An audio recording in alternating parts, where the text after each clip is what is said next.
2017 release ചെയ്ത ഒരു American supernatural horror മൂവിയാണ് ഇറ്റ്. 2 പാർട്ടായിട്ടാണ് ഈ മൂവി ഇറങ്ങിയിട്ടുള്ളത്. ചാപ്റ്റർ 1ഉം ചാപ്റ്റർ 2ഉം. ഡെറി എന്നൊരു പട്ടണത്തില് 27 വർഷങ്ങൾ കൂടുന്തോറും വന്ന് അവിടുത്തെ കുട്ടികളെല്ലാം പിടിച്ചുകൊണ്ടുപോയി തിന്നുന്ന ഒരു രാക്ഷസൻ പെന്നി വൈസ്. അതിന്റെ കയ്യിൽ നിന്ന് രക്ഷപ്പെടാൻ ശ്രമിക്കുന്ന കുറെ കുട്ടികളുടെ കഥയാണ് ഇത്. കൂടുതലൊന്നും പറയുന്നില്ല, നമുക്ക് നേരെ വീഡിയോയിലേക്ക് പോയാലോ. അപ്പോ എല്ലാവർക്കും എന്റെ ചാനലിലേക്ക് സ്വാഗതം.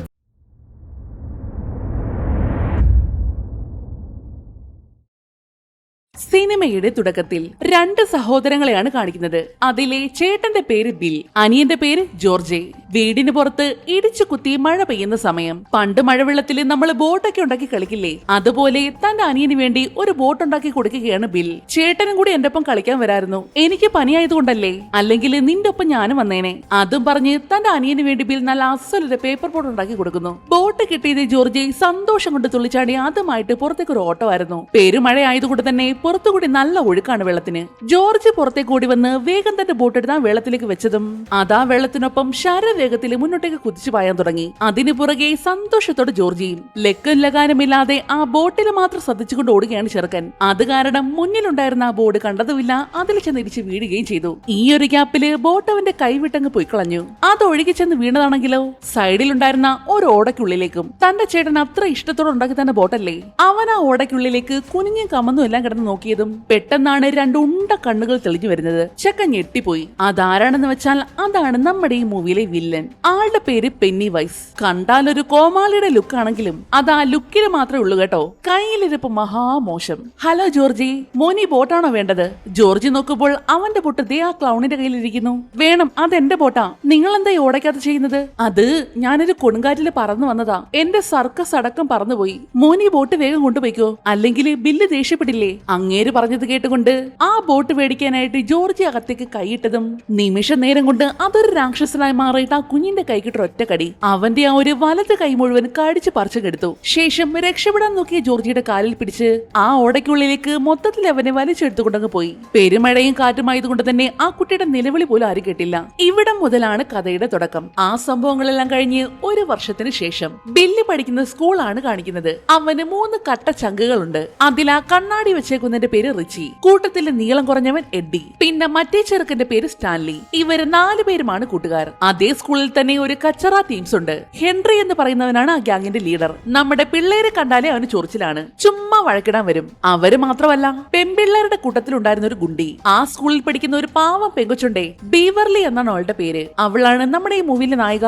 അവളെ എങ്ങനെയൊക്കെ ഉപദ്രവിക്കാമോ അങ്ങനെയൊക്കെ ഉപദ്രവിക്കലാണ് ഗുണ്ടിയുടെയും ടീംസിന്റെ പണി. ഇപ്പൊ തന്നെ കണ്ടില്ലേ, ഉള്ള വേസ്റ്റ് മുഴുവൻ അവളുടെ തലയിൽ കൂടെ തട്ടി ഒഴിച്ചത്. അങ്ങനെ അവരാതെ പിടിച്ച കുറെ പിള്ളേര്. പക്ഷേ ബീവർലി പാവമാണ് കേട്ടോ, ആരോടും ഒരു വഴക്കിന് പോവില്ല. പിന്നെ ഇവരുടെ ഈ നാടിനെ കുറിച്ച് പറയുകയാണെങ്കിൽ ഡെറി എന്നാണ് ഈ സ്ഥലത്തിന്റെ പേര്. ആ നാട്ടിലൊരു കർഫ്യൂ ഉണ്ട്. എന്താണെന്ന് വെച്ചാൽ 7 മണി കഴിഞ്ഞാൽ പിള്ളേരാരും പുറത്തേക്ക് ഇറങ്ങാൻ പാടില്ല. കാരണം കുറെ നാൾ കൊണ്ട് കുട്ടികളെ എങ്ങനെ മിസ്സായിക്കൊണ്ടിരിക്കുവാണേ. ഇപ്പൊ തന്നെ കാണാതായ ഒരു കുട്ടിയുടെ അമ്മ സ്കൂളിന്റെ ഫ്രണ്ടിൽ നിൽപ്പുണ്ട്.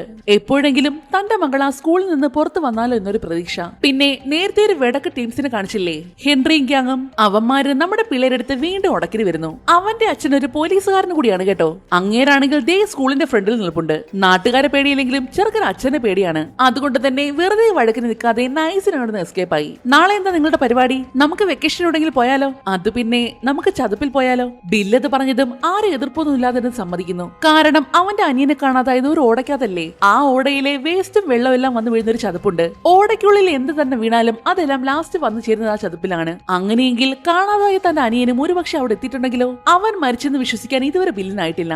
അതുകൊണ്ട് തന്നെ അവനെ എങ്ങനെയെങ്കിലും തെരഞ്ഞു കണ്ടുപിടിക്കലാണ് ബില്ലിന്റെ ലക്ഷ്യം. അങ്ങനെ ക്ലാസ് എല്ലാം കഴിഞ്ഞതും ബിവർലി തന്റെ വീട്ടിലേക്ക് പോകാൻ നേരമാണ് ഒരു ചെറുക്കനെ കാണുന്നത്. ആ ഹെൻറിയുടെയും ടീംസിന്റെയും നോട്ടപ്പുള്ളി കൂടിയാണ് ചെറുക്കൻ. ബെൻ എന്നാണ് അവന്റെ പേര്. അവന്മാര് ഫ്രണ്ട് ഗേറ്റിന്റെ അടുത്തുണ്ട്. അതുകൊണ്ട് നീ ഒന്ന് സൂക്ഷിച്ചോ.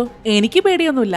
ഈ സ്കൂളിലുള്ള എല്ലാവർക്കും അറിയാം അവന്മാര് നിന്നെയാണ് നോട്ടിട്ടേക്കുന്നതെന്ന്. എന്തോ തന്നോട് ഇങ്ങനെയൊക്കെ സംസാരിച്ചതും പിന്നെ ലവന്മാരുടെ കയ്യിൽ നിന്ന് രക്ഷിക്കാൻ നോക്കിയത് കൊണ്ടാണോ എന്തോ ചെക്കനും ബിവർലിയുടെ ചെറിയൊരു ക്രഷ് അടിച്ചു. ഈച്ച കയറി പോകുന്ന വിധം വാവർ തുറന്നിരിക്കുന്ന കണ്ടില്ലേ. അങ്ങനെ വീട്ടിലേക്ക് എത്തിയതും ബിൽ ആദ്യം ചെല്ലുന്നത് തന്റെ അച്ഛനടുത്തേക്കാണ്. ജോർജി വീണ ആ ഒരു ഓടയില്ലേ, അതിന്റെ ഒരു മാതൃക തന്നെ അവൻ ഉണ്ടാക്കി വെച്ചിട്ടുണ്ട്. അച്ഛാ, ഞാൻ അച്ഛനൊരു കാര്യം കാണിച്ചു തരാം. അതും പറഞ്ഞ് അവനൊരു ടോയ് എടുത്ത് ആ കുഴലിലേക്ക് ഇട്ട ശേഷം അതിനുള്ളിലേക്ക് വെള്ളം അടിച്ചു കാണിക്കുന്നു. വെള്ളത്തിന്റെ ഫോഴ്സിൽ ആ ടോയ് ഒഴുകിച്ചെന്ന് താഴെ വെച്ചിരിക്കുന്ന ഒരു പാത്രത്തിലേക്കാണ് വീഴുന്നത്. അവൻ വീഴാൻ സാധ്യതയുള്ള ഒരേ ഒരു സ്ഥലം ആ ചതുപ്പാണ്. അപ്പോ നമ്മൾ അവിടെ ചെന്ന് തീർച്ചയായിട്ടും നോക്കണം. ബിൽ, നീ ഒന്നും മിണ്ടാതിരിക്കുന്നുണ്ടോ? അവൻ മരിച്ചു കഴിഞ്ഞു. നിന്റെ അമ്മ കാണുന്നതിന് മുന്നേ ഇതൊക്കെ എടുത്ത് മാറ്റാൻ നോക്ക്. ഒരു വിധത്തിൽ ഞങ്ങൾ ആ ട്രോമയിൽ നിന്ന് റിക്കവറായി വരുന്നതേ ഉള്ളൂ. അതുകൊണ്ട് നീ ഇനിയും തുടങ്ങരുത്. അതും പറഞ്ഞ് ദേഷ്യപ്പെട്ടുകൊണ്ട് അവന്റെ അച്ഛൻ അവിടുന്ന് പോകുന്നു. ബില്ല് കരുതുന്നത് ജോർജ് ഇനി മരിച്ചിട്ടില്ല, പുറത്തു വരാൻ കഴിയാതെ അവൻ ആ ചതുപ്പിൽ കുടുങ്ങി കിടക്കുവാണെന്നാണ്. പിന്നീട് കാണിക്കുന്നത് മൈക്ക് എന്നു പേരുള്ള മറ്റൊരു പയ്യനെയാണ്. അവന്റെ അച്ഛന് ആട് വളർത്തലാണ് പണി. എന്നിട്ട് ഈ ആടുകളെല്ലാം കൊന്ന് അതിന്റെ മാംസം കച്ചവടം ചെയ്യും. ഇപ്പൊ ദേ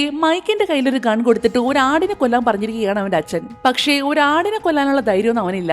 അതുകൊണ്ട് തന്നെ അവന്റെ അച്ഛന്റെ കയ്യിൽ നിന്നും നല്ല രീതിക്ക് വഴക്ക് കേൾക്കുന്നുണ്ട്. അങ്ങനെ ഇപ്പോ ആടിന്റെ മാംസവും കൊണ്ട് ഏതോ ഒരു കടയിലേക്ക് കൊടുക്കാൻ വന്നിരിക്കുകയാണ് അവൻ. അന്നേരം തന്നെയാണ് ആ വെടക്ക് ഹെൻറിയും ടീംസും അതുവഴി വരുന്നത്. അവരെ കണ്ടതേ മൈക്ക് വേഗം ഒരിടത്തേക്ക് ഓടിപ്പോയി വിളിക്കുന്നു. കാരണം ഇവനും അവന്മാരുടെ നോട്ടപ്പുള്ളികളാണേ. ഭാഗ്യത്തിന് അവനെ അവന്മാർ കണ്ടില്ല. അങ്ങനെ അവര് പോയതും അവൻ ഇറച്ചിയുമായിട്ട് ആ കടയുടെ പിറകിലേക്ക് വരുന്നു. അന്നേരമാണ് അടഞ്ഞു കിടക്കുന്ന ഡോറിൽ നിന്നും എന്തോ ഒരു ശബ്ദം. പേടിയോടെ അവൻ അതിലേക്ക് നോക്കിയതും കാണുന്നത് കത്തിക്കരിഞ്ഞ് വികൃതമായ ആരുടെയൊക്കെയോ കൈകൾ. അതാ ഡോറിന് വെളിയിലേക്ക് വന്ന് തങ്ങളെ രക്ഷിക്കണേന്ന് പറഞ്ഞ് വലിയ വയർ നിലവിളിക്കുകയാണ്. എന്ത് വേണമെന്നറിയാതെ മൈക്ക് ആകെ പേടിച്ച് ആ ഡോറിനടുത്തേക്ക് വന്നതും പെട്ടെന്ന് ആ ഡോറ് മലർക്കെ അങ്ങ് തുറന്നു. അതിനകത്തായിട്ട് അവൻ കാണുന്നതാണെങ്കിലോ തിളങ്ങുന്ന കണ്ണുകളുള്ള നമ്മുടെ പെന്നി വൈസിനെയും. അതിനെ നോക്കി അവനാകെ ഞെട്ടിത്തെറിച്ചു നിൽക്കുന്ന സെക്കൻഡിൽ തന്നെയാണ് ഇല്ല തലതെറിച്ച പിള്ളേര് കാർ കൊണ്ട് ഇവനെ ഇടിക്കാനായിട്ട് വന്നതും. Just miss. ഇനി മേലാൽ നിന്നെ എന്റെ ഏരിയയിൽ കണ്ടുപോകരുത്. അതും പറഞ്ഞ് അവന്മാർ അവിടുന്ന് പോയിട്ട് പോലും മൈക്കിന്റെ പേടി മാറിയിരുന്നില്ല. ആ ക്ലൗണിനെ കണ്ടിട്ട് അവൻ അത്രയധികം പേടിച്ചു പോയിരുന്നു. അടുത്തതായിട്ട് കാണിക്കുന്നത് സ്റ്റാൻലിയാണ്. പള്ളിയിൽ വെച്ച് അവന്റെ മതത്തിലുള്ള ഏതൊരു പുസ്തകം വായിക്കുകയാണ് അവൻ. ശേഷം തിരികെ ആ ബുക്ക് വെക്കാനായിട്ട് ചെന്നതും അവിടെ ചുവരിലുണ്ടായിരുന്ന ഒരു ഫോട്ടോയുടെ അടുത്തെത്തിയതും പതിവ് പോലെ അവൻ ഇന്നും അത് കണ്ട് പേടിക്കുന്നു. അതിപ്പോ അവന് മാത്രമല്ല, അമ്മാതിരി ഫോട്ടോ കണ്ട് ആരായാലും പേടിച്ചു പോകും. അവൻ ചെന്ന് ആ ബുക്ക് ഷെൽഫിലേക്ക് വെച്ചതും പെട്ടെന്ന് ആ ഫോട്ടോ തറയിലേക്ക് വീണ ശബ്ദം കേട്ട് അവനങ്ങ് ഞെട്ടിപ്പോയി. പേടിയുണ്ടെങ്കിലും അവൻ വേഗം ചെന്ന് ആ ഫോട്ടോ എടുത്ത് ചുവരിലേക്ക് തന്നെ തൂക്കുന്നു. അപ്പൊ ദേ അതിനകത്തുള്ള ആ പെണ്ണുപിള്ള എഴുന്നേറ്റ് ദേ നടന്നു വരുന്നു. അത് കണ്ടതേ ചെക്ക ജീവനം കൊണ്ടൊരു ഓട്ടം. അത് വേറെ ആരുമല്ലായിരുന്നു കേട്ടോ, നമ്മുടെ പെന്നി വൈസിന്റെ ചെറിയൊരു കുസൃതി. അങ്ങനെ പിറ്റേന്നായതും 4 പേരും കൂടി ബില്ല് പറഞ്ഞ ആ ചതുപ്പ് സ്ഥലത്തേക്ക് പോവുകയാണ്. ഇതേ സമയം നമ്മുടെ ബെന്നുണ്ടല്ലോ, അവൻ ലൈബ്രറിയിലിരുന്ന് ഏതൊരു ബുക്ക് വായിക്കുകയായിരുന്നു. അതിനകത്ത് ഈ ഡെറി എന്ന പട്ടണത്തിന്റെ പഴയ കുറെ ചരിത്രങ്ങളാണ്. അതില് 1908 ഈ ഡെറിയിൽ നടന്ന ഒരു അപകടത്തെ കുറിച്ച് പറയുന്നുണ്ട്. ഒരു ഫാക്ടറി പൊട്ടിത്തെറിച്ച് 88 കുട്ടികളാണെന്ന് മരിച്ചത്. അതെല്ലാം വായിച്ചിട്ട് അതിനകത്തുള്ള ഫോട്ടോസും കൂടി കണ്ടതും അവന് ശരിക്കും പേടി തോന്നി. അവൻ വേഗം ആ ബുക്ക് അടച്ചു വെച്ചപ്പോഴാണ് അടുത്തിരിക്കുന്ന ഒരു പത്രം കാണുന്നത്. അതിൽ പറയുന്നത് കനാലിൽ നിന്നും ഒരു ബോഡി കണ്ടെത്തിയെന്നും അത് ബെറ്റി എന്ന പെൺകുട്ടിയുടേതല്ലെന്നുമാണ്. എന്ന് വെച്ചാ ഇവരുടെ സ്കൂളിന്റെ മുന്നിൽ ഒരു അമ്മ നിന്നില്ലേ, ആ അമ്മയുടെ മകളായിരുന്നു ബെറ്റി. ഇതെല്ലാം വായിച്ച് അവനാകെ പേടിച്ചിരിക്കുമ്പോഴാണ് അതുവഴി ഒരു ചുവന്ന ബലൂൺ പറന്നു പോകുന്നവൻ കാണുന്നത്. കാര്യം മനസ്സിലായി കാണുന്നില്ല അല്ലേ? അതന്നെ നമ്മുടെ പെന്നി വൈസിന്റെ മറ്റൊരു കുസൃതി. പക്ഷേ ബെന്നിന് ഇതിനെ പറ്റിയൊന്നും അറിയില്ലല്ലോ. അവൻ ഈ പട്ടണത്തിൽ തന്നെ ആദ്യമായിട്ടാണ് ആ ബലൂൺ കണ്ടൊരു കൗതുകം തോന്നിയതും അവൻ അത് പോയ വഴിയെ പിറകെ ചെല്ലുന്നു. അപ്പോതേ നല്ല റോസ്റ്റ് ചെയ്തൊരു ഈസ്റ്റർ മുട്ട. ഒരു മുട്ടയല്ല കേട്ടോ, അവിടെയും മുട്ട ഇവിടെയും മുട്ട, എല്ലായിടത്തും മുട്ട.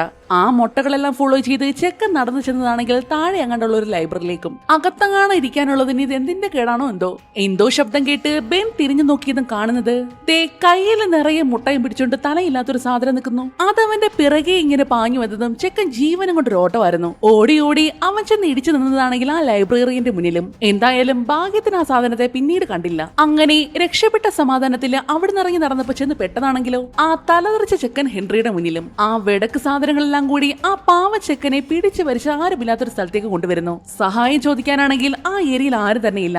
എന്നാൽ അപ്പോഴാണ് ഒരു കാർ അതുവഴി പാസ് ചെയ്തു പോകുന്നത്. അതിനകത്തുള്ളവരാണെങ്കിൽ ഞങ്ങളൊന്നും കണ്ടില്ലേ രാമനാരായണൻ എന്ന് പറഞ്ഞിട്ട് പോകും. പക്ഷേ ആ കാറിന്റെ പിറകിലായിട്ട് ഒരു ചുവന്ന ബലൂൺ നമ്മുടെ ബെൻ മാത്രം കണ്ടിരുന്നു. എന്ന് വെച്ചാ അതാരാണെന്ന് ഊഹിക്കാലോ അല്ലേ? അതും കൂടി ആയതും ആ തലതെറിച്ചോമാർക്ക് കോൺഫിഡൻസ് ഒന്നും കൂടി. അതിലാ ഹെൻറി എന്ന് പറയുന്നവൻ ബെന്നിന്റെ ടീഷർട്ട് പിടിച്ചു പൊക്കിയിട്ട് ഒരു കത്തി വെച്ച് അവന്റെ വയറിലായിട്ട് എച്ച് എന്ന അക്ഷരം കോറിയിടുന്നു. നിന്റെ ശരീരം മുഴുവൻ ഞാൻ എന്റെ പേര് കൊണ്ട് നിറക്കിവിടാ. അതും പറഞ്ഞ് അവൻ വീണ്ടും മുറിക്കാനായിട്ട് വന്നതും ബെൻ അവന്റെ അടിമാലി നോക്കിയൊരു ചവിട്ടായിരുന്നു. പക്ഷെ അതിന്റെ ഫോഴ്സില് ചെക്കൻ താഴേക്കും ഉരുണ്ട് വീണുപോയി. പക്ഷെ ആ വെകളി പിടിച്ചവന്മാരെ വിടണ്ടേ? ബെന്നിനോടൊപ്പം ലവന്മാർ ഉരുണ്ട് താഴേക്ക് വരുന്നു. പക്ഷേ ആ വന്ന വരക്കത്തില് നമ്മുടെ ഹെൻറി ചെക്കന്റെ കത്തി കാണാനില്ല. പണ്ടാരം എന്റെ കത്തി തപ്പടാ, തന്തപ്പടി എന്നെ കൊല്ലും. പക്ഷേ തപ്പിയിട്ടും കത്തി കിട്ടണ്ടേ?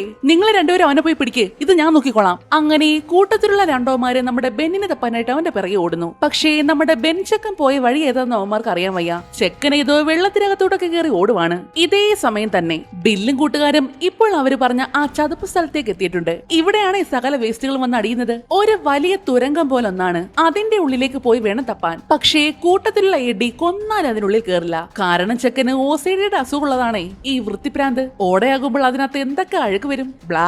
എന്നാൽ അന്നേരമായിരുന്നു നമ്മുടെ ബെൻ ഓടി കിതച്ചുകൊണ്ട് അവിടേക്ക് വരുന്നത്. അവനെയും അവന്റെ ആ കോലത്തെയും കണ്ടതും ഇവന്മാരെ ഞെട്ടിപ്പോയി. ഇതേ സമയം ആ ഹെൻറിയുടെ കൂടെയുള്ള രണ്ടോമാര് ബെന്നിനെ തപ്പി ഇറങ്ങിക്കുമല്ലേ. അതിലൊരുത്തനാണെങ്കിൽ കറങ്ങി തിരിഞ്ഞ് ആ ഓടയുടെ അടുത്തേക്കാണ് വരുന്നത്. ഇനിയിപ്പോ ഇതിനകത്തങ്ങനെ കയറി ഒളിച്ചു കാണുമല്ലോ അവൻ. ആ സംശയത്തോടെ അവൻ ആ ഓടയ്ക്കുള്ളിലേക്ക് കയറുന്നു. മാത്രമല്ല അതിനകത്ത് നിന്നും എന്തൊക്കെയോ ശബ്ദങ്ങൾ കേൾക്കുന്നുണ്ട്. അത് കേട്ടതേ അവൻ ഉറപ്പിച്ചു അത് ബെൻ തന്നെ. മര്യാദയ്ക്ക് നീയായിട്ട് പുറത്തു വന്നാൽ നിന്നെ ഞാൻ ഒന്നും ചെയ്യില്ല. അതും പറഞ്ഞുകൊണ്ട് അല്പം മുന്നോട്ടേക്ക് നടന്നു ചെന്നതും കണ്ട കാഴ്ചയിൽ അവൻ ഞെട്ടിത്തരിച്ചുപോയി. എന്താണെന്ന് വെച്ചാൽ കുറെ പിള്ളേരുടെ പ്രേതങ്ങൾ പോലത്തെ രൂപങ്ങൾ കണ്ടാൽ തന്നെ പേടി തോന്നും. അപ്പോൾ ഇങ്ങനൊരു സ്ഥലത്ത് അത് നേരിട്ട് കണ്ടല്ല അവന്റെ അവസ്ഥയോ. അവൻ പേടിച്ച് നിലയും വിളിച്ചുകൊണ്ട് പുറത്തേക്ക് ഓടുവാണ്. പക്ഷേ ഓടിച്ചെന്ന് പെട്ടെന്നാണെങ്കിൽ നമ്മുടെ പെന്നി വൈസിന്റെ മുന്നിലും. പിന്നെ പറയണ്ടല്ലോ കാര്യങ്ങൾ. അവനെ അവിടെ വെച്ച് തന്നെ അങ്ങ് കൊന്നു തിന്നു. ഇതേ സമയം ബെന്നിനെയും കൂടെ നമ്മുടെ ചെക്കന്മാർ ചെന്നത് ഒരു സൂപ്പർ മാർക്കറ്റിലേക്കായിരുന്നു. അവനെ പുറത്തിരുത്തിയിട്ട് ബാക്കി 4 കൂടി അകത്തേക്ക് കയറി. ശേഷം അവന്റെ മുറിവ് വെച്ച് കെട്ടാൻ വേണ്ടി കണ്ട മരുന്നുകളെല്ലാം തൂത്തുവാരി എടുക്കുവാണ് 3 കൂടി. പക്ഷേ കയ്യില് പൈസ ഇല്ല. അന്നേരമാണ് നമ്മുടെ ബിവർലി ഇവന്മാരുടെ മുന്നിൽ വന്ന് പെടുന്നത്. നിങ്ങൾക്കെന്താ ഒരു കള്ളലക്ഷണം? അത് ഞങ്ങൾ കുറച്ച് മരുന്ന് മേടിക്കാൻ വന്നതാ, പക്ഷേ പൈസ തികയത്തില്ല. അവളോട് പറഞ്ഞാൽ അവൾ എന്താ ചെയ്യാനാ? പക്ഷേ കൊച്ചിന് ചെറിയൊരു ഐഡിയ കിട്ടി. അവള് നേരെ ആ കടയുടെ ഓണറുടെ അടുത്തേക്ക് ചെന്ന് ചെറുതായിട്ടൊന്ന് പഞ്ചാര അടിച്ചു. ഈ കണ്ണാടി വെക്കുമ്പോ ചേട്ടനെ കാണാൻ ടോം ക്രൂസിനെ പോലുണ്ട് കേട്ടോ. ഓ ശരിക്കും എനിക്ക് വയ്യ. അങ്ങേരെ ചെറുതായിട്ടൊന്ന് പതപ്പിച്ചെടുത്തതും അങ്ങേരെ അതിൽ ഫ്ലാറ്റ്. ഈ ഗ്യാപ്പ് നോക്കി ചെക്കന്മാര് മരുന്നുമായിട്ട് പുറത്തേക്ക് ഒരു ഓട്ടമായിരുന്നു. അന്നത്തെ കാലത്ത് ഈ CCTV ക്യാമറകളൊന്നും ഇല്ലല്ലോ. അങ്ങനെ മരുന്നുമായിട്ട് വന്ന 4 പേരും കൂടി ബെന്നിന്റെ ദേഹത്തെ മുറിവ് വെച്ച് കെട്ടാനുള്ള പരിശ്രമത്തിലാണ്. അപ്പോഴേക്കും അങ്ങോട്ടേക്ക് ബിവർലി വരുന്നു. അവളെ കണ്ടതേ ബെന്നിന് ആകെ ഒരു ചമ്മല്. പേടിച്ചോടുന്ന വഴിക്ക് മറിഞ്ഞു വീണെന്നൊക്കെ പറഞ്ഞ മോശമല്ലേ? നിനക്കെന്താ പറ്റിയത്? ഒരുപാട് മുറിവുകൾ ഉണ്ടല്ലോ. അത് പിന്നെ ഞാൻ ചെറുതായിട്ടൊന്ന് വീണു. അതെ ആ ഹെൻറിയുടെ വായിൽ ചെന്ന് വീണു. പേടിക്കാനൊന്നുമില്ല, ഞങ്ങൾ അവനെ നന്നായിട്ട് നോക്കിക്കോളാം. പിന്നെ ഞങ്ങൾ നാളെ കൊറിയയിൽ പോകുന്നുണ്ട്. നിനക്ക് താല്പര്യമുണ്ടെങ്കിൽ ഞങ്ങളുടെ കൂടെ വരാം. പിന്നെന്താ വരാലോ. അപ്പോ നാളെ കാണാം ബൈ. അതും പറഞ്ഞ് ബിവർലി അവിടുന്ന് പോകുന്നു. നമ്മുടെ ബില്ലിന് അവളോട് പണ്ട് തൊട്ടേ ഒരു ക്രഷ് ഉള്ളതാണ് കേട്ടോ. അതവന്റെ കൂട്ടുകാർക്കും അറിയാം. പക്ഷേ ബെന്നിന് അതൊരു പുതിയ അറിവായിരുന്നു. അവനെന്തോ ആകെ ഒരു നിരാശ.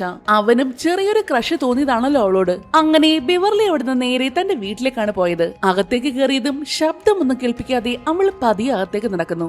കാരണം അവളുടെ അച്ഛനെ അവൾക്ക് അത്ര പേടിയാണേ. പക്ഷേ കൃത്യമായിട്ട് അങ്ങേരുടെ മുന്നിൽ തന്നെയാണ് ചെയ്ത് പെട്ടതും. എന്നാൽ അവളെ കണ്ടതും അയാള് മഹാമോശമായിട്ടുള്ള രീതിയിൽ പെരുമാറാൻ തുടങ്ങി. അനാവശ്യമായി ദേഹത്തൊക്കെ തൊട്ട് മുടിയിലൊക്കെ പിടിച്ച് അങ്ങനെ ഒരു കാവറക്കിയായിരുന്നു അങ്ങേര്. അങ്ങേരോടുള്ള ആ ഒരു കലിപ്പിന് അയാളെ തൊട്ട് ആ മുടി മുഴുവൻ അവൾ മുറിച്ചങ്ങ് കളഞ്ഞു. അങ്ങനെ പിള്ളേരെല്ലാം കൂടി പിറ്റേന്നായതും കോറിയിലേക്ക് വന്നിരിക്കുകയാണ്. താഴെയായിട്ട് വലിയൊരു വെള്ളക്കെട്ടുണ്ടേ. എല്ലാം കൂടി അതിനകത്ത് കിടന്ന് കുത്തി മറിയുകയാണ്. അവരുടെ കൂടെ തന്നെ ബെവർലി ഉണ്ട്. ആ ഒരു ദിവസം 6 പേരും കൂടി അടിച്ചു പൊളിക്കുന്നു. ശേഷം എല്ലാവരും കൂടി നേരെ നമ്മുടെ ബെന്നിന്റെ വീട്ടിലേക്കാണ് പോകുന്നത്. അവിടെ വെച്ച് ബെൻ താൻ ഇതുവരെ ഡെറിയെ പറ്റി അറിഞ്ഞ സകല കാര്യങ്ങൾ അവരോട് പറയുന്നു. 1908 നടന്ന അപകടവും കുട്ടികൾ കാണാതായതും അങ്ങനെ അവൻ അറിഞ്ഞ എല്ലാ കാര്യങ്ങളും അവരോട് പറയുന്നു. മാത്രമല്ല ഡെറിയുടെ ചരിത്രം മുഴുവനും ചക്കന ഭിത്തിയിൽ ഇങ്ങനെ ഒട്ടിച്ചു വെച്ചിട്ടുണ്ട്. ഞാൻ ഇതുവരെ താമസിച്ച സിറ്റികളെ പോലെയല്ല ഡെറി. 91 പേര് ഒപ്പുവെച്ച ഒരു എഗ്രിമെന്റ് കാരണമാണ് ഡെറി എന്ന ഈ ഒരു പട്ടണം ഉണ്ടായത് തന്നെ. അതിനുശേഷം ആ 91 പേരെയും ആരും കണ്ടിട്ടില്ല. അവരെവിടെ പോയെന്നോ എന്ത് സംഭവിച്ചെന്നോ എന്നൊന്നും ആർക്കും അറിയില്ല. പ്ലേഗ് പോലുള്ള എന്തെങ്കിലും അസുഖം പിടിപെട്ടതായിരിക്കും എന്നാ ചിലര് കരുതിയത്. പക്ഷെ ഒറ്റ രാത്രി കൊണ്ട് എല്ലാവരും അങ്ങനെ കാണാതാവാനാ. കുറെ ആൾക്കാരുടെ രക്തം പുരണ്ട വസ്ത്രങ്ങൾ അവിടെ വെൽഹൌസ് എന്ന വീടിന്റെ അടുത്ത് നിന്ന് കിട്ടിയിരുന്നു. അത് മാത്രമായിരുന്നു ആകെ കിട്ടിയ തെളിവും. അങ്ങനെ ബെന്നിന്റെ വീട്ടിൽ നിന്നിറങ്ങിയതും എഡി ഒറ്റയ്ക്ക് നടന്ന് തന്റെ വീട്ടിലേക്ക് പോവുകയാണ്. പോകുന്ന വഴിക്ക് ഇടിഞ്ഞു പൊളിഞ്ഞ് കണ്ടാൽ പേടി തോന്നുന്ന തരത്തിലുള്ള ഒരു വീടുണ്ട്. എഡി ആ വീടിന്റെ തൊട്ടടുത്ത് എത്തിയതും പെട്ടെന്ന് ആ വീടിന്റെ കഥ അങ്ങ് തുറന്നു. ശേഷം അകത്തു നിന്ന് എഡി എന്നൊരു വിളയും. പേടിച്ചു പോയവൻ വെപ്രാളത്തോടെ മുന്നോട്ടേക്ക് നടക്കാൻ നോക്കിയപ്പോൾ അവന്റെ കയ്യിലുണ്ടായിരുന്ന മെഡിസിൻസ് എല്ലാം താഴെ വീണു പോയത്. അവൻ വേഗം തന്നെ ഓരോ ഗുളികകളും വെച്ച് പറക്കിയെടുക്കാൻ തുടങ്ങി. എന്നാൽ അന്നേരമാണ് മറ്റൊരു വികൃതമായി കൈ വന്ന് ഒരു ഗുളിക പറക്കി അവന്റെ കയ്യിലേക്ക് അങ്ങ് കൊടുത്തത്. ചെക്കൻ ഞെട്ടി പണ്ടാരമടങ്ങി അങ്ങയുടെ മുഖത്തേക്ക് നോക്കിയപ്പോഴോ ദേ വികൃതമായിട്ട് അഴുകി ദ്രവിച്ച ഒരു രൂപം. അതവനെ പിടിക്കാനായിട്ട് എഡിയുടെ അടുത്തേക്ക് വന്നതും അവൻ പേടിച്ചിട്ട് ആ വീടിന്റെ കോമ്പൗണ്ടിനുള്ളിലേക്കാണ് ഓടി കയറിയത്. ലങ്ങേര അവനെ പിടിക്കാനായിട്ട് തൊട്ടു പിറകെയും ഓടി അവൻ വീടിന്റെ പിറകിലേക്കാണ് എത്തിയത്.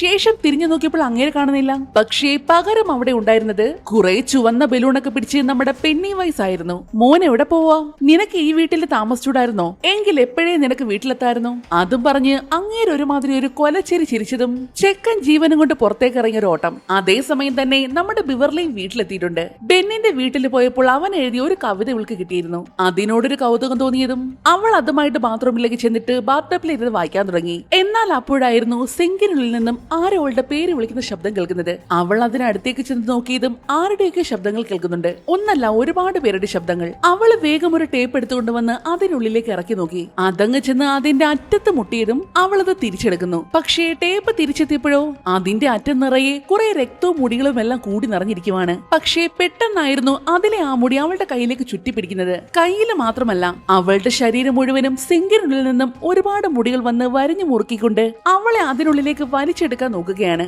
മാത്രമല്ല, അതിന്റെ കൂടെ പൈപ്പ് പൊട്ടിത്തെറിച്ചതുപോലെ ബ്ലഡ് മുഴുവനും പുറത്തേക്ക് ചീറ്റാൻ തുടങ്ങി. അവളും കൂടെ ആ ബാത്റൂം അടക്കം രക്തത്തിൽ കുളിച്ചു മുങ്ങിപ്പോയി. ഇമാതിരിയൊക്കെ നടന്നാൽ ആരായാലും പേടിച്ചു പോയില്ലേ? അവളുടെ നിലവിളി കേട്ടതും അവളുടെ അച്ഛൻ ഓടി വേഗം ബാത്റൂമിലേക്ക് വരുന്നു. നീ എന്തിനാ കിടന്ന് നിലവിളിച്ചത്? രക്തം, ആ സിങ്ക് നിറച്ച രക്തവാ. എന്ത് രക്തം? എന്നിട്ട് ഞാനൊന്നും കാണുന്നില്ലല്ലോ. കാര്യം എന്താണെന്ന് വെച്ചാൽ ബിവർലിക്ക് മാത്രമേ ഇവിടെയുള്ള രക്തം മുഴുവൻ കാണാൻ പറ്റുന്നുള്ളൂ. അങ്ങേർക്കാണെങ്കിൽ അതൊരു സാധാരണ ബാത്റൂമായി തന്നെയാണ് തോന്നിയതും. അവിടെ രക്തവും ഇല്ല, ഒന്നുമില്ല.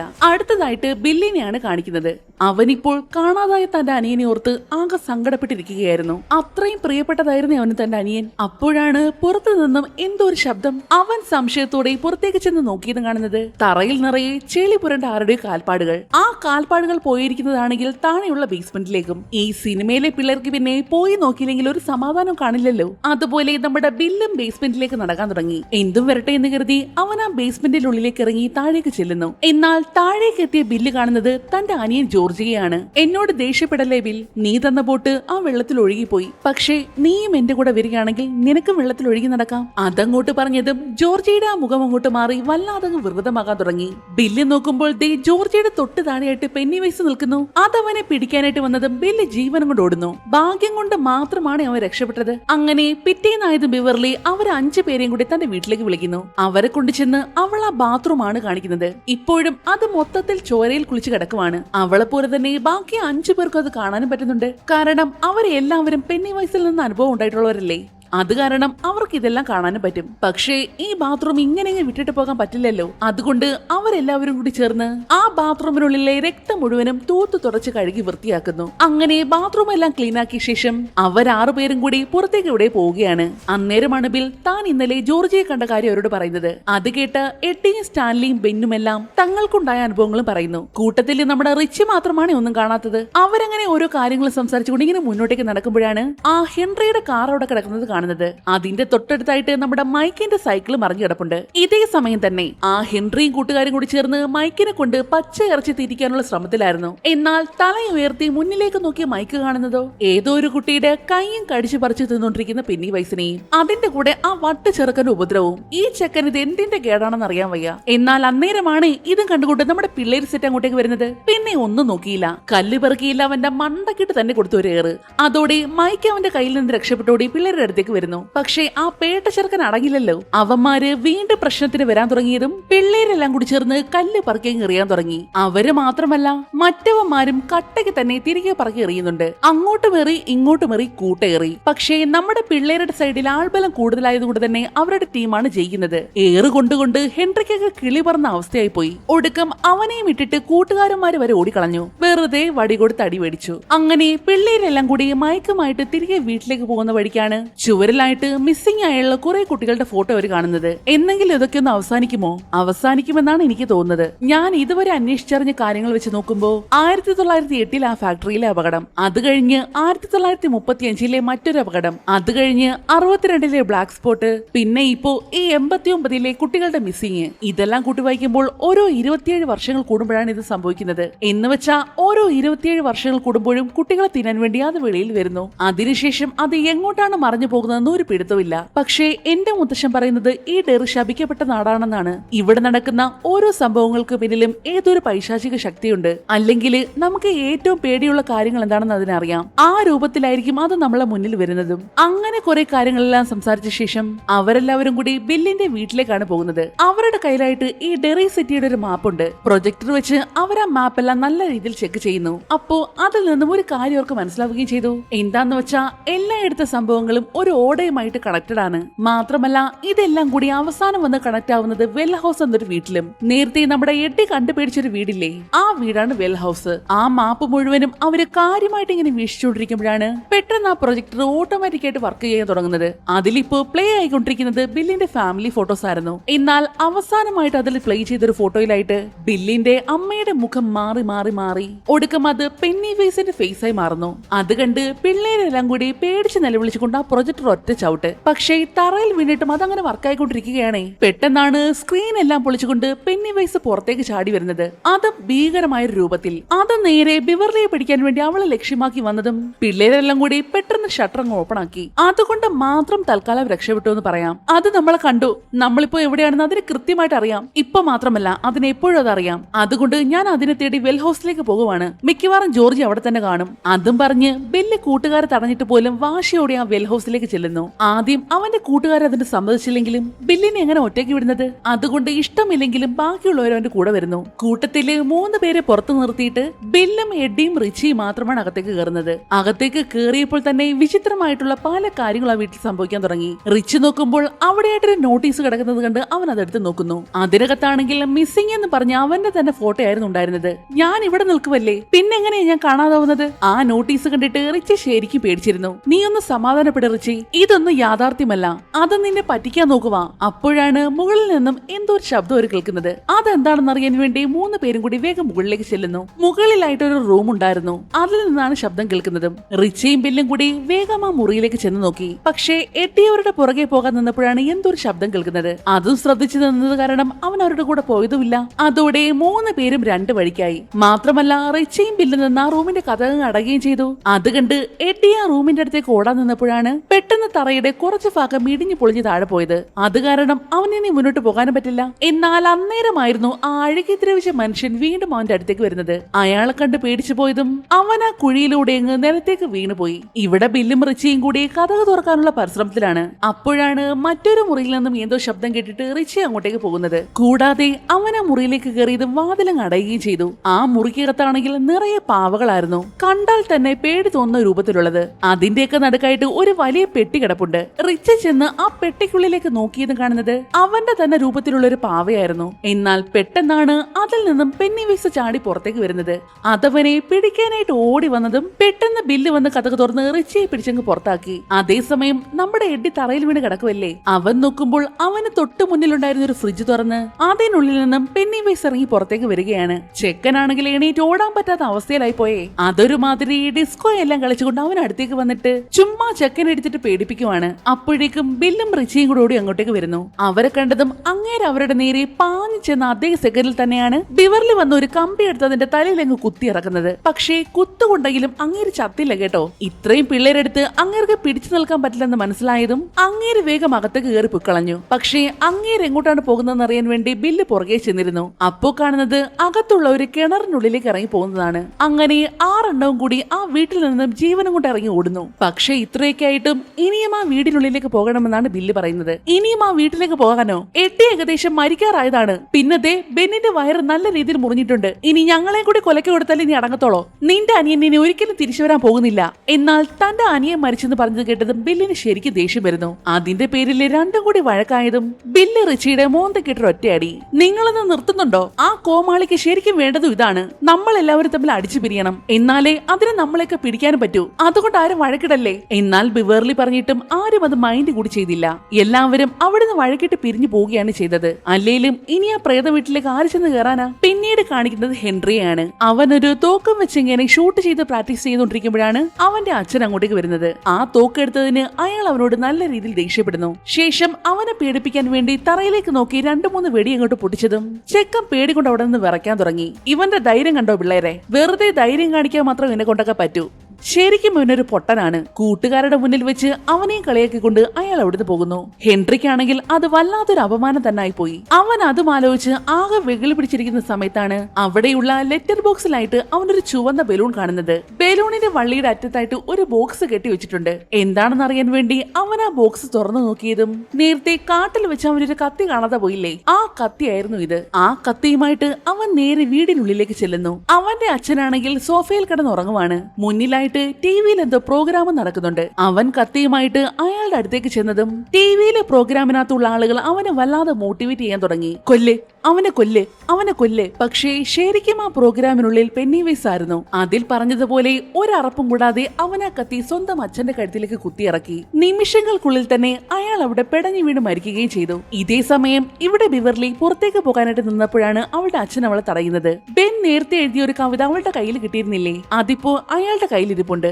കുറെ ആമ്പിളേരമായിട്ട് നിനക്ക് എന്താ ചുറ്റിക്കളി? അതിലെ ഏതവൻ തന്നതാ നിനക്ക് ഈ ലെറ്റർ? അച്ഛാ, അത് വെറും ഒരു കവിതയാണ്, അല്ലാതെ വേറൊന്നുമില്ല. കവിതയാണെങ്കിൽ പിന്നെ എന്തിനാടി അത് ഒളിപ്പിച്ചു വെച്ചത്? അതും പറഞ്ഞ് അയാൾ അവളെ നല്ല രീതിയിൽ ഉപദ്രവിക്കുന്നു. അവളെ വേഗം അങ്ങേരുടെ അടിമാലിക്കിട്ടൊരു ചവിട്ടും കൊടുത്തുകൊണ്ട് ഓടിച്ചെന്ന് ബാത്റൂമിലേക്ക് കയറി കഥ അടച്ചു. പക്ഷേ പിറകെ വന്ന അയാള് ഒറ്റ ചവിട്ടിന് ആ ബാത്റൂം പൊളിച്ചങ്ങ് അകത്ത് കയറി. ശേഷം ബിവർലിയെ തെരഞ്ഞു ചെന്നതും അവൾ അയാളുടെ തലയ്ക്ക് നോക്കിയ ഒരു ഒറ്റ അടിയായിരുന്നു. അതോടെ അയാൾ അവിടെ കാഞ്ഞുപോയി. പേടിച്ചു പോയ അവള് പുറത്തേക്ക് പോകാനായിട്ട് നിന്നതും ദേ നിൽക്കുന്നു പെന്നിവൈസ്. അല്പസമയം കഴിഞ്ഞതും ബിവർലിയെ കാണാതെ അവളുടെ വീട്ടിലേക്ക് തിരക്കി വന്നിരിക്കുകയാണ് ബില്ല്. പക്ഷേ അകത്തേക്ക് ചെന്ന് അവൻ കാണുന്നത് മരിച്ചു കിടക്കുന്ന അവളുടെ അച്ഛനെയും. പേടിച്ചു പോയവൻ പുറത്തേക്ക് ഇറങ്ങാൻ നിന്നപ്പോഴാണ് മുകളിലെ ചുവരിലായിട്ട് രക്തം കൊണ്ട് എന്തോ എഴുതിയിരിക്കുന്നത് അവൻ കാണുന്നത്. U dye if you try എന്നാണ് അതിൽ എഴുതിയിരുന്നത്. എന്ന് വെച്ചാ അവളെ രക്ഷിക്കാനാണ് ശ്രമിച്ചാൽ നീ മരിക്കും. അവൻ വേഗം തന്നെ ഓടിച്ചെന്ന് തന്റെ കൂട്ടുകാരോടെല്ലാം അവളെ കാണാനില്ലെന്നുള്ള വിവരം പറയുന്നു. അന്നത്തെ സംഭവങ്ങൾക്കെല്ലാം ശേഷം ഒരു മാസം കഴിഞ്ഞിട്ട് വീണ്ടും ഇന്നാണ് അവരെല്ലാം നേരിട്ട് കാണുന്നത്. ബിവർലിയുടെ കാര്യമായതുകൊണ്ട് തന്നെ അവരെല്ലാവരും വീണ്ടും ഒന്നിക്കുന്നു. കയ്യിൽ കെട്ടിയ ആയുധങ്ങളെല്ലാം എടുത്തുകൊണ്ട് അവര് വീണ്ടും ആ വീട്ടിലേക്ക് തന്നെയാണ് പോകുന്നത്. എന്തും വരട്ടെ എന്ന് കരുതി കണ്ണും പൂട്ടി എല്ലാവരും ആ വീടിനുള്ളിലേക്ക് കയറുന്നു. എന്നാൽ അവരിവിടേക്ക് വരുന്നതും വീടിനുള്ളിലേക്ക് കയറുന്നതുമെല്ലാം പുറത്ത് കാറിലിരുന്ന് ഹെൻറിയും കാണുന്നുണ്ടായിരുന്നു. നേരത്തെ അവരെ വീടിനുള്ളിലേക്ക് വന്നപ്പോൾ പെന്നിവൈസ് ഇറങ്ങിപ്പോയൊരു കിണർ കണ്ടില്ലേ, ഒരു കയറ് കെട്ടിയിട്ട് എല്ലാവരും അതിൽ പിടിച്ച് പതിയെ കിണറിനുള്ളിലേക്ക് ഇറങ്ങാൻ തുടങ്ങി. എന്നാൽ ഇതേ സമയം ആ കിണറിന്റെ താഴെയായിട്ട് മയങ്ങി കിടക്കുകയാണ് ബിവർലി. ബോധം വന്ന് അവൾ എഴുന്നേറ്റ് ചുറ്റിന് നോക്കിയതും കണ്ട കാഴ്ചയിൽ ഞെട്ടിപ്പോയി. എന്താണെന്ന് വെച്ചാൽ ഒരുപാട് കുട്ടികള് അവരെല്ലാവരും അന്തരീക്ഷത്തിൽ ഇങ്ങനെ പറന്നു നടക്കുകയാണ്. അതെല്ലാം കണ്ട് അവളാകെ ഇങ്ങനെ ഞെട്ടിത്തെറിച്ച് നിൽക്കുമ്പോഴാണ് പെന്നിവൈസ് അവളുടെ മുന്നിലേക്ക് വരുന്നത്. അവളെ പേടിപ്പിക്കാൻ വേണ്ടി അവളുടെ മുന്നിലത് പല കോപ്രായങ്ങളും ചെയ്യാൻ തുടങ്ങി. ശേഷം ചാടി അവളുടെ അടുത്തേക്ക് വന്നിട്ട് അവളുടെ കഴുത്തിന് പിടിച്ചു പൊക്കുന്നു. നീ എന്തൊക്കെ കാണിച്ചാലും എനിക്ക് നിന്നെ ഒരു പേടിയില്ല. പേടിയില്ലേ? എങ്കിലും നീ പേടിക്കും. അതും പറഞ്ഞ് വായ തുറന്ന് അത് തന്റെ ഉഗ്രരൂപം അവളെ കാണിക്കുന്നു. ഒരുമാതിരി പല്ല് മാത്രമുള്ള ഒരു വൃത്തികെട്ട രൂപം. മാത്രമല്ല അതിന്റെ വായ്ക്കുള്ളിൽ നിന്നും ഒരു പ്രകാശം വന്ന് അവളുടെ കണ്ണിലേക്ക് അടിച്ചതും സ്വബോധമെല്ലാം നശിച്ച് മറ്റു കുട്ടികളെ പോലെ അവളും അന്തരീക്ഷത്തിലേക്ക് പറന്നുയരാൻ തുടങ്ങി. ഇതേ സമയം ഇവിടെ എല്ലാവരും കയറുകെട്ടി താഴേക്ക് ഇറങ്ങുവാണല്ലോ. അവസാനമായിട്ട് നിന്നത് മൈക്കാണ്. എന്നാൽ അപ്പോഴാണ് പിറകിൽ കൂടെ വന്ന ഹെൻറി അവന്റെ തലക്കടിച്ച് വീഴ്ത്തുന്നത്. അവനിപ്പോ മുഴുവനായിട്ട് പെന്നിവൈസിന്റെ കൺട്രോളിലാണേ. അവൻ വീണ്ടും മൈക്കിനെ ഉപദ്രവിക്കാനായിട്ട് വന്നതും ചെക്കൻ ഒറ്റ തള്ളു വെച്ചങ്ങ് കൊടുത്തു. അതോടെ ഹെൻറി നേരെ കിണറ്റിനുള്ളിലേക്ക് വീണുപോയി. തൊട്ട് പിറകെ തന്നെ മൈക്ക് ഇറങ്ങി വരുന്നു. അങ്ങനെ മൈക്ക് കൂട്ടി താഴേക്ക് ഇറങ്ങി വന്നതും അവരെല്ലാവരും കൂടി മുന്നോട്ടേക്ക് നടക്കാൻ തുടങ്ങി. പക്ഷെ അതിനിടയിൽ എപ്പോഴോ സ്റ്റാൻലി ഒറ്റപ്പെട്ടു പോയി. അവൻ ശരിക്കും പേടിച്ചു പോയിരുന്നു. അതേസമയം തന്നെ സ്റ്റാൻലിയെ കാണാതെ അന്വേഷിച്ച് നടക്കുകയാണ് ബാക്കി എല്ലാവരും. എന്നാൽ ഒരിടത്തേക്ക് ചെന്നതും തങ്ങളുടെ മുന്നിൽ കണ്ട കാഴ്ചയിൽ അവർ ഞെട്ടിപ്പോയി. ഒരു സ്ത്രീ രൂപത്തെ കണ്ട് സ്റ്റാൻലി എപ്പോഴും പേടിക്കില്ലേ, ആ രൂപം ദേ ഇപ്പോൾ അവന്റെ മുഖത്ത് കടിച്ചു പിടിച്ചു വെച്ചേക്കുന്നു. പിള്ളേരെ കണ്ടതും ആ രൂപം വേഗം അവിടെ ഓടി മറയുന്നു. പക്ഷേ അത് ശരിക്കും പെന്നിവൈസ് ആയിരുന്നു കേട്ടോ. അങ്ങേരുടെ ചെറിയ ചെറിയ കുസൃതികൾ. ഭാഗ്യത്തിന് സ്റ്റാൻലിക്കൊന്നും പറ്റിയിരുന്നില്ല. പക്ഷെ അവൻ പേടിച്ചു, നല്ല രീതിയിൽ തന്നെ പേടിച്ചു. ആരായാലും പേടിക്കുമല്ലോ. എന്നാൽ അപ്പോഴാണ് ജോർജി അതുവഴി ഓടിപ്പോകുന്നത് നമ്മുടെ ബില്ല് കാണുന്നത്. അവൻ വേഗം തന്നെ മൈക്ക് കൊണ്ടുവന്ന തോക്കുമെടുത്തുകൊണ്ട് ജോർജി പോയ വഴിയെ തന്നെ പോകുന്നു. അവൻ ചെല്ലുന്നതാണെങ്കിലോ ബിവർലി നിൽക്കുന്ന സ്ഥലത്തേക്കും. പക്ഷേ ഒരു ബോധവുമില്ലാത്തതുപോലെ അന്തരീക്ഷത്തിലാണ് അവൾ നിൽക്കുന്നത്. അവൻ അവളെ പിടിക്കാൻ നോക്കിയിട്ട് പറ്റുന്നുണ്ടായിരുന്നില്ല. അപ്പോഴാണ് അവൻ വീണ്ടും ജോർജിയെ കാണുന്നത്. അതോടെ അവൻ നേരെ ജോർജിയുടെ അടുത്തേക്ക് പോകുന്നു. അപ്പോഴേക്കും ബാക്കി പിള്ളേരും കൂടി അവിടേക്ക് എത്തുന്നു. ബിവർലിയെ കണ്ടതും ബെൻ ഓടിച്ചെന്ന് അവളെ വേഗം പിടിച്ച് താഴേക്ക് ഇറക്കി. നിലത്തേക്ക് കാലുകുത്തിയതും അവൾക്ക് ബോധം വരികയും ചെയ്തു. ഇതേ സമയം ജോർജിയുടെ അടുത്ത് വന്നിരിക്കുകയല്ലേ ബിൽ. പക്ഷേ തന്റെ മുന്നിൽ നിൽക്കുന്നത് ജോർജിയല്ല, അത് പെന്നിവൈസ് ആണെന്ന് ബില്ലിന് മനസ്സിലായിട്ടുണ്ട്. അതവനോട് ഇമോഷണൽ ആയിട്ട് സംസാരിച്ച് അവനെ വീഴ്ത്താൻ നോക്കിയെങ്കിലും ഒന്നും അങ്ങോട്ട് ഏറ്റില്ല. ബില്ലാണെങ്കിൽ തന്റെ കയ്യിലുണ്ടായിരുന്ന തോക്ക് വെച്ച് അതിന്റെ നെറ്റിക്ക് നോക്കി തന്നെ പൊട്ടിച്ചു. അത് കണ്ട അവന്റെ കൂട്ടുകാരടക്കം ഞെട്ടിപ്പോയി. തറയിലേക്ക് വീണ ജോർജി അവിടെ കിടന്ന് പെടഞ്ഞ് ഒടുക്കം അത് പെന്നിവേസിന്റെ രൂപമെടുത്ത് ചാടി എഴുതിട്ട് വരുന്നു. ബിൽ അപ്പോൾ തന്നെ വീണ്ടും അങ്ങേരുടെ നെറ്റിക്കിട്ടൊന്ന് പൊട്ടിച്ചു. പക്ഷെ അങ്ങേർക്കൊന്നും പറ്റിയില്ല. അത് ബില്ലിന്റെ നേരെ ചാടി വീണ അവൻ ഉപദ്രവിക്കാൻ നോക്കിയതും പിള്ളേരെല്ലാം കൂടി പെന്നിവേസിനെ എടുത്തിട്ട് പെരുമാറാൻ തുടങ്ങി. അങ്ങേര് എത്രയൊക്കെ ശ്രമിച്ചിട്ടും അവരുടെ മുന്നിൽ പിടിച്ചു നിൽക്കാൻ പറ്റുന്നുണ്ടായിരുന്നില്ല. മാത്രമല്ല പിള്ളേർക്കൊന്നും ഒരു പേടിയില്ലെന്നേ. അങ്ങേരെ എന്തൊക്കെ കാണിച്ചു കൂട്ടിയിട്ടും പിള്ളേരൊന്നും ഞെട്ടുന്നത് കൂടിയില്ല. എല്ലാവരും കൂടി പെന്നിവേസിനെ എടുത്ത് പഞ്ഞിക്കേട്ടെന്ന് പറഞ്ഞാൽ മതിയല്ലോ. അമ്മാതിരി പരുവാക്കി കളഞ്ഞു. ഞങ്ങൾക്ക് നിന്നെ ഒട്ടും പേടിയില്ല, അതുകൊണ്ടാണ് നിനക്ക് ഞങ്ങളെ കൊല്ലാൻ പറ്റാത്തതും. ഇനി ഒരിക്കലും ഞങ്ങൾ നിന്നെ പേടിക്കാനും പോകുന്നില്ല. ഇപ്പൊ ശരിക്കും നീയാണ് ഞങ്ങളെ പേടിക്കുന്നത്. അതുകൊണ്ട് നീ ഇനി മുതൽ പട്ടിണിയിലായിരിക്കും. ബില്ല് പറഞ്ഞതുപോലെ പെന്നിവേസ് ഇപ്പോൾ നല്ല പേടിച്ചിരിക്കുകയാണ്. പേടി കൊണ്ട് അയാളെ വേഗം എടുത്ത് കിണറ്റിലേക്ക് അങ്ങ് ചാടി. പക്ഷേ പൂർണ്ണമായിട്ട് ചാടിയില്ല കേട്ടോ. അവരെ ഒളിച്ചിങ്ങനെ പേടിച്ചിരിക്കുവാണ്. എന്നാൽ പെട്ടെന്നാണ് അയാളുടെ തലയുടെ ഒരു ഭാഗം മുഴുവൻ ഇളകി പൊടിഞ്ഞു പോകുന്നത്. അതോടെ പെന്നിവേസ് ആ കിണറ്റിലേക്ക് അങ്ങ് വീണുപോയി. ഒടുക്കം അങ്ങേരെ കൊണ്ടുള്ള തൊല്ല തീർന്നിട്ടുണ്ട്. മാത്രമല്ല അപ്പോഴേക്കും മുകളിൽ ഉണ്ടായിരുന്ന കുട്ടികൾ മുഴുവനും പതിയെ താഴേക്ക് വരാൻ തുടങ്ങിയിരുന്നു. കൂടാതെ ജോർജിയെ കാണാതെ വന്ന സമയത്ത് അവൻ ഇട്ടിരുന്ന ഒരു മഞ്ഞ കോട്ടില്ലേ, ആ കോട്ട് ബില്ലിന് അവിടുന്ന് കിട്ടുകയും ചെയ്യുന്നുണ്ട്. അത് കണ്ടതേ സങ്കടം സഹിക്കാനാവാതെ അവനങ്ങ് പൊട്ടിക്കരഞ്ഞു പോയി. അങ്ങനെ ഇപ്പോൾ ആ സംഭവങ്ങളെല്ലാം കഴിഞ്ഞിട്ട് കുറച്ച് ദിവസങ്ങൾ കഴിഞ്ഞിരിക്കുന്നു. അവർ 6 പേരും കൂടി ഒരുമിച്ചിരുന്ന് ഇപ്പോൾ ബെവർലി കണ്ട ഒരു സ്വപ്നത്തെ കുറിച്ച് പറയുകയാണ്. എനിക്ക് കുറച്ച് ഭാഗങ്ങൾ മാത്രമേ ഓർത്തെടുക്കാൻ പറ്റുന്നുള്ളൂ. നമ്മൾ എല്ലാവരും കൂടി ഒരുമിച്ച് വീണ്ടും ആ ചതുപ്പിന്റെ അടുത്ത് നിൽക്കുന്നത് പോലെ. പക്ഷെ അന്നേരം നമ്മൾ എല്ലാവരും മുതിർന്നവരായിരുന്നു. ഇപ്പോഴത്തെ നമ്മുടെ അച്ഛനമ്മമാരുടെ പ്രായം അത്രേ എനിക്ക് ഓർമ്മയിൽ വരുന്നുള്ളൂ. ബിവർലി പറയുന്നത് എന്താണെന്ന് വെച്ചാൽ 27 വർഷങ്ങൾക്ക് ശേഷം ഇനി സംഭവിക്കാനുള്ള കാര്യങ്ങളായിരുന്നു. എന്ന് വെച്ചാ ഇവരെല്ലാവരും വളർന്ന് വലിയ ആൾക്കാരായിട്ടുള്ള കാര്യങ്ങള്. അത് കേട്ടതും എല്ലാവരും കൂടി ഒരു പ്രതിജ്ഞ എടുക്കുന്നു. ആ സാധനം ഇനി ചത്തിട്ടില്ലെങ്കിൽ എപ്പോഴെങ്കിലും അത് തിരിച്ചു വരികയാണെങ്കിൽ നമ്മളും ഇവിടെ തിരിച്ചു വരും. അതിനി ഈ ലോകത്തിന്റെ ഏത് കോണിലാണെങ്കിലും. അത് പറഞ്ഞ് എല്ലാവരും തങ്ങളുടെ കൈമുറിച്ച് രക്തം വരുത്തിച്ചുകൊണ്ട് അതവിടെ പ്രതിജ്ഞ ചെയ്യുന്നു. 27 വർഷം കഴിഞ്ഞ് പെന്നിവേസ് വീണ്ടും തിരികെ വരികയാണെങ്കിൽ അതിനെ നേരിടാൻ വേണ്ടി അവർ 6 പേരും ഇവിടേക്ക് തന്നെ തിരികെ വരുമെന്നുള്ള പ്രതിജ്ഞ. അങ്ങനെ സത്യമെല്ലാം ഇട്ടുകഴിഞ്ഞ് ബാക്കി എല്ലാവരും തിരികെ പോയി. ഇപ്പോഴവിടെ ബില്ലും ബിവർലിയും മാത്രമേ ഉള്ളൂ. അവളുടെ അച്ഛൻ മരിച്ചുപോയില്ലേ, അത് കാരണം അവൾ നാളെ തന്നെ അവളുടെ ആന്റിയുടെ വീട്ടിലേക്ക് പോവുകയാണ്. പോകുന്നതിന് മുന്നേ ബില്ലിന് ഒരു കിസ്സും കൂടി കൊടുത്തിട്ടാണ് അവൾ പോകുന്നത്. എന്ന് വെച്ചാ അവൾക്കും അവനെ ഇഷ്ടമാണെന്ന്. അങ്ങനെ ആ ഒരു സീനും കാണിച്ചുകൊണ്ട് ഇറ്റ് ചാപ്റ്റർ 1 ഇവിടെ അവസാനിക്കുന്നു. നിങ്ങൾക്ക് ഈ മൂവി ഇഷ്ടമായെങ്കിൽ ഒന്ന് ലൈക്ക് ചെയ്തേക്കണേ. മറ്റൊരു അടിപൊളി വീഡിയോയുമായി വീണ്ടും കാണുവരെ നന്ദി.